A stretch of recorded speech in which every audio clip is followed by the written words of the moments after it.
Hola amigos de YouTube, ¿cómo están? Espero que bien XD. Bueno, hoy les traigo otra creepypasta, espero que les guste. La creepypasta se llama El suicidio de Calamardo. Este episodio maldito no fue creado por Nickelodeon. En él, vemos a un Calamardo deprimido tras los abucheos que recibe al tocar en un concierto nocturno, un Calamardo que va ahogándose cada vez más en la pantanosa desesperación, hasta terminar con su miserable vida al estilo de Kurt Cobain, no sin que antes se intercalen fotos de un crimen horrendo y misterioso. Esta creepypasta ha sido presentada en muchos sitios web y en diversos vídeos, usualmente con variaciones que han dado lugar a que existan varias versiones de la misma, aunque lo esencial de la historia se ha conservado en todas las variantes. Aquí presentamos la versión más cruda y escalofriante del creepypasta.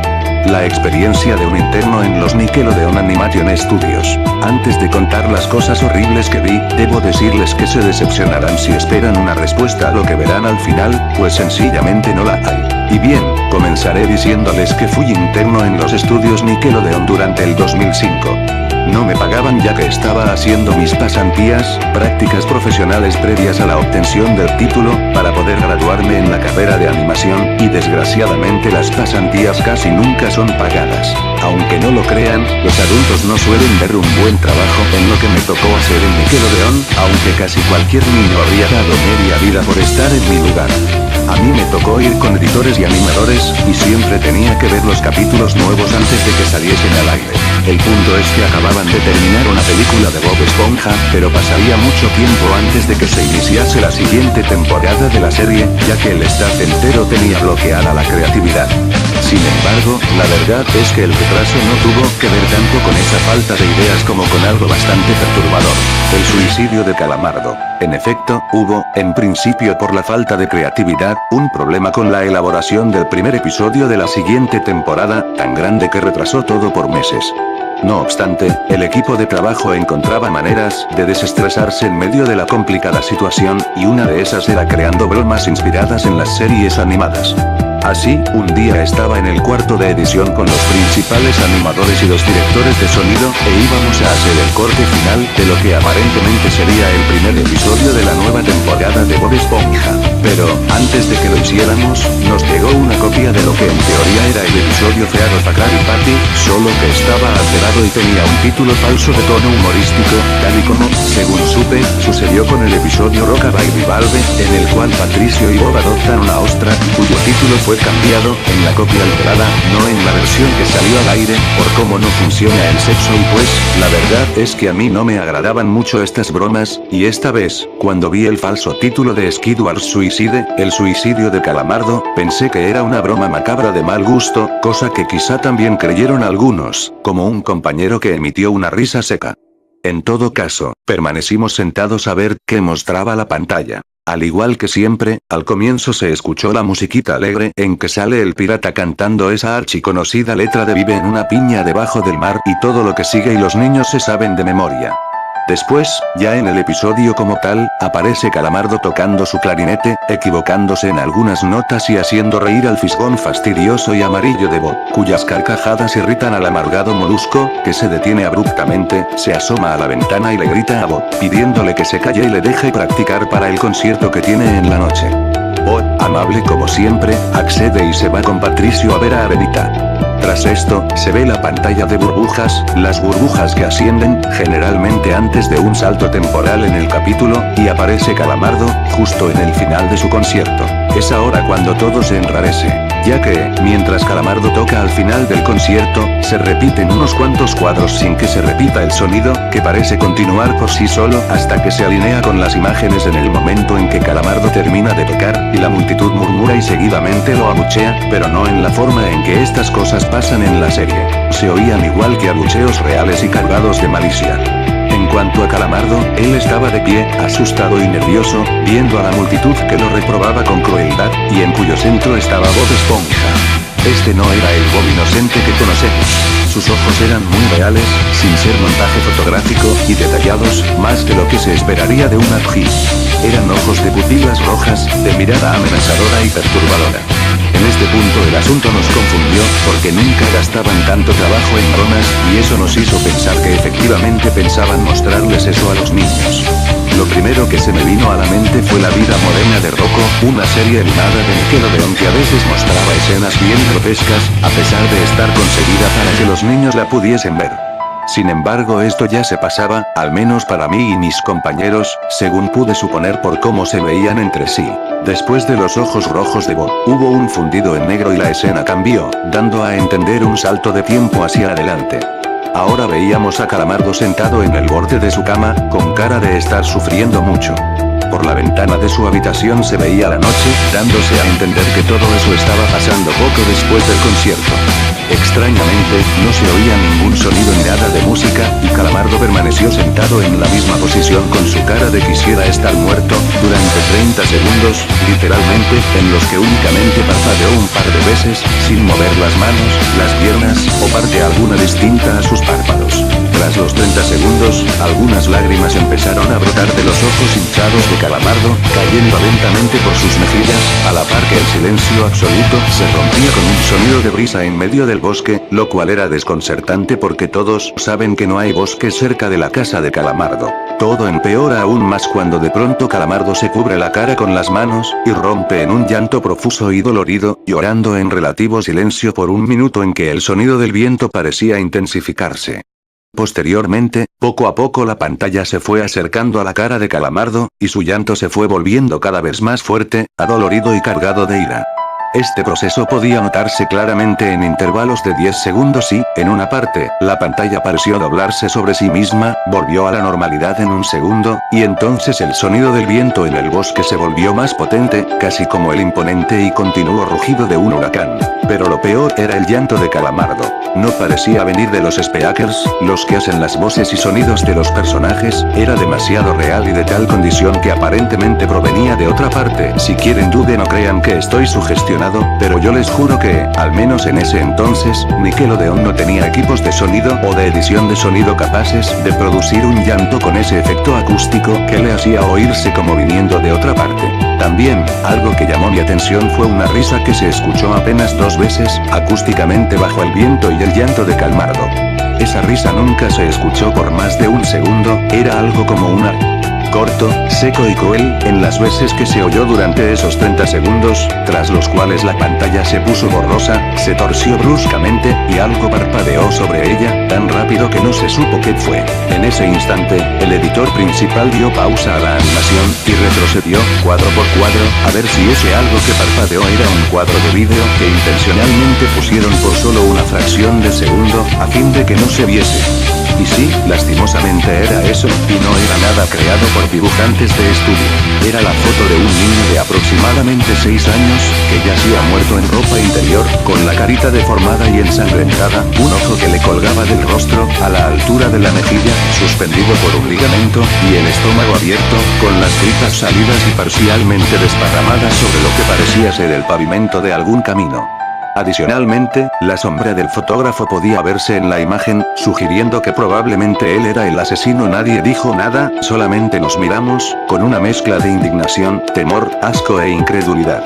El editor principal hizo un gesto para ver si ya podía continuar, quitando la pausa al vernos asentir con la cabeza. Otra vez seguía allí Calamardo, pero solo se le veía la mitad del cuerpo, no es que lo habían cortado, simplemente no se mostraba su mitad inferior.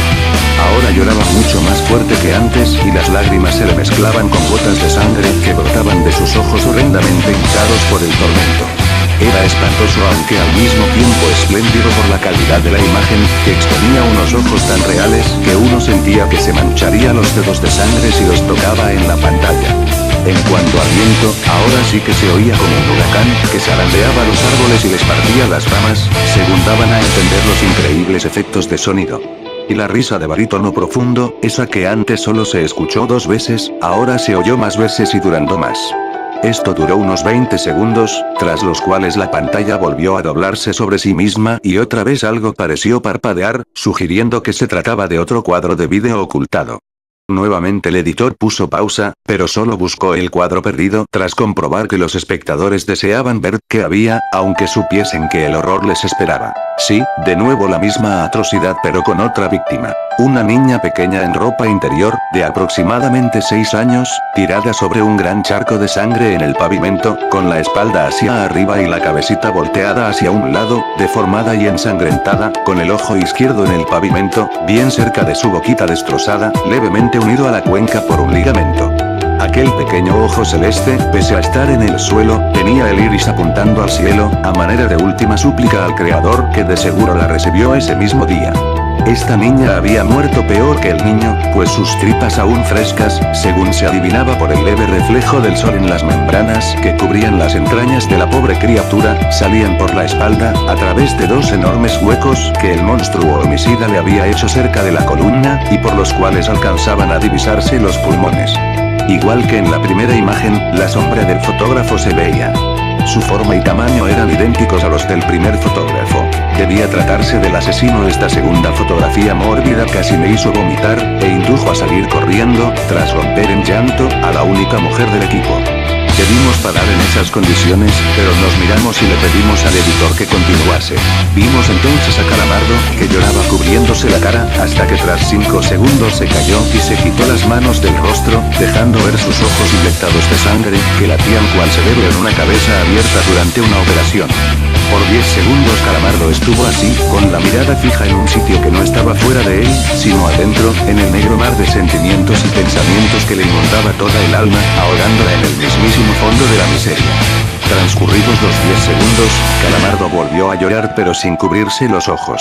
Ahora sus lastimeros lamentos eran fuertes y agudos, y se entremezclaban con terribles alaridos, mientras la sangre y las lágrimas salían torrencialmente, con tanta abundancia que ya parecía una pesadilla.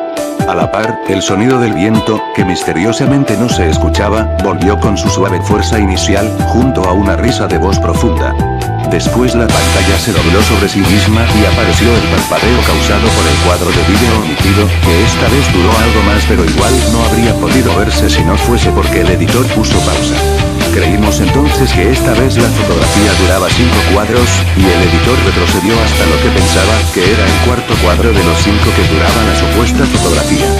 De nuevo vimos a un niño en ropa interior, aparentemente muerto, de unos 6 años de edad aproximadamente. La diferencia estaba en que esta vez se veía a una gran mano humana sujetando las tripas del niñito, como si estuviese sacándolas. El niñito, como las otras 2 víctimas, estaba boca arriba en el pavimento, sobre su propia sangre, con el estómago abierto. Mirándonos con los ojos algo humedecidos, el editor avanzó al siguiente cuadro, y se vio lo mismo pero la mano estaba ligeramente más arriba. Al percatarse de aquello, el editor regresó al primer cuadro de los 5 que supuestamente ocupaba la fotografía, y yo me quebré al comprobar que no era una foto, sino un pequeño fragmento de vídeo. Fue horrible, no pude evitar vomitar un poco y que se me salieran un par de lágrimas. El pequeño fragmento de vídeo mostraba a la mano levantando lentamente las tripas, con la sangre caliente escurriéndosele entre esos dedos gruesos, toscos y malvados. Pero lo más terrible, lo más abominable no era eso. Uno de los ojos, el derecho, del niño estaba junto a su cabeza, fuera de la cuenca y en el pavimento, aún unido a su dueño por un frágil ligamento. El otro, puesto en su lugar, miraba con terror infinito a la mano, moviéndose ligeramente a fin de no perderla de vista, y parpadeando en los 2 últimos cuadros, cosa que en principio no notamos. Nadie dijo nada pero todos estábamos atónitos. El editor nos miró y, en vez de quitar la pausa, dijo que debíamos esperar a Stephen Hillenburg, creador de la serie. Esperamos un par de minutos pero Hillenburg recién apareció 15 minutos después, de modo que, aproximadamente a los 5 minutos de haberlo esperado, pedimos al editor que quitara la pausa, que después Hillenburg podría ver todo. Al retomar el vídeo, vimos de cerca el rostro de Calamardo, mirándonos fijamente por unos 3 segundos. Posteriormente la imagen se abrió y observamos a Calamardo a mayor distancia, de tal modo que podía verse que efectivamente seguía allí sufriendo en su habitación, pero ahora tenía una escopeta en la mano derecha. Lo decisivo vino cuando una voz, que no se sabía de dónde provenía, dijo con tono terminante y autoritario: «Hazlo». La voz quizá estaba fuera de Calamardo, o quizá representaba a su voz interna, a su propio pensamiento, tal vez a la manera de las voces que escuchan los esquizofrénicos. Sea cual sea el caso, Calamardo alzó la escopeta, abrió la boca, metió el cañón del arma casi hasta su garganta, se quedó así unos 3 segundos, como si dudase o luchase contra su miedo, y después apretó el gatillo, de modo que la nube de perdigones le reventó la cabeza, haciendo que numerosos trozos de cerebro y hueso salpicasen en la pared de fondo, contra la cual se estrelló al ser empujado por el arma en el momento del disparo. Los pedazos de masa encefálica se veían tan reales, y en los últimos 5 segundos, se vio el cadáver de Calamardo tumbado contra la pared, que estaba atrás de su almohada. Estaba medio inclinado hacia la izquierda, con prácticamente toda la cabeza ausente, al menos desde la parte superior de la boca hasta arriba. Sin embargo, debido a la ligera orientación hacia un lado que tenía la escopeta cuando se suicidó, uno de sus ojos aún podía verse, colgando, como los ojos de los niños, a la altura de su mejilla, mirando fijamente hacia el suelo. Ese fue el final del monstruoso episodio, que nadie sabía de dónde demonios salió, ni siquiera quienes lo trajeron, pues no lo habían visto antes. Como era de imaginarse, Stephen Hillenburg quiso ver el episodio cuando apareció. Muchos se retiraron cuando el maldito vídeo empezó a rodar de nuevo, tanto por el horror de las imágenes como por la reacción que probablemente Hillenburg tendría, y tuvo, pues estaba indignado y enfurecido con la monstruosidad en que habían transformado a su inocente serie. Ahora, y una vez que el editor consiguió calmar a Hillenburg, se llamó al CTO para que analizara el vídeo, y se informó a la policía a ver si encontraba algo relativo a las fotos. Lo cierto es que el CTO determinó que el vídeo estaba lleno de material nuevo, que todavía nadie encuentra información relativa a los niños muertos, que no se sabe quién trajo el vídeo y quién lo creó, no necesariamente fue el asesino, y quizá hay más de un sujeto detrás del suicidio de Calamardo, y yo, en lo que a mí respecta, me sigo arrepintiendo de haber visto por segunda vez el vídeo, porque hasta la fecha me encuentro a Calamardo y a las fotos de niños muertos en mis sueños, llenándome de una desesperación que a veces me tienta a hacer lo mismo que el pobre Calamardo. Y bien, esta es la historia del suicidio de Calamardo, algo que hasta la fecha no tiene explicación, y que quizá nunca la tenga. Si les gustó la creepypasta denle manita arriba y suscríbanse y denle like a mi página de Facebook y Twitter, cuídense y nos vemos para la próxima. Adiós.